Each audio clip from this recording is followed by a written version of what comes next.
Part two to my gross nursing story. So, what did we do with the toe that fell off? So, his whole foot was necrotic. It wasn't super surprising that his toe fell off. We just weren't really ready, and I had never seen a toe just randomly fall off.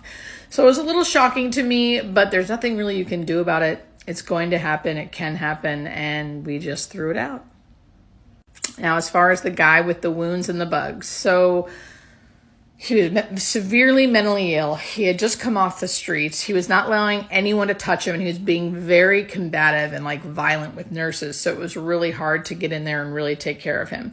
By the time I saw him, for whatever reason, he was more chill with me. So I told him I had to take off these dressings. I had to see what I was working with. We had to do it. And he would just let me.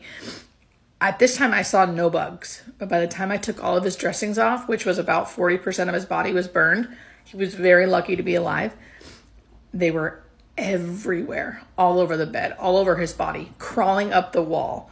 And at first, my initial reaction was anger to other healthcare workers, thinking how could this happen? How did no one see this? How did this guy get like this?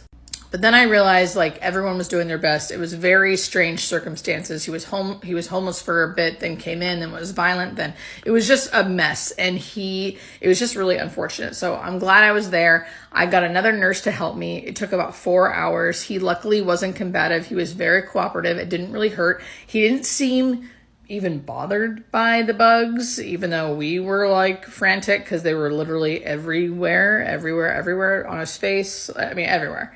He didn't seem to be bothered by it, thankfully, and he let us just do everything. We got him a fresh bed, fresh sheets, fresh clothes, fresh everything.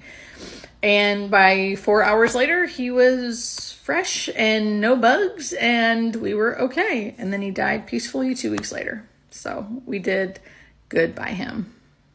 But that's the stories. The leeches were actually medically ordered by the pharmacy, and the leeches would go inside wherever, this was a flap. So people were getting skin flaps on parts of their face to reconstruct their face from different throat cancers and stuff. And it was used to help circulate the blood. And then once the leech was all filled up with blood, we would throw it out and kill it.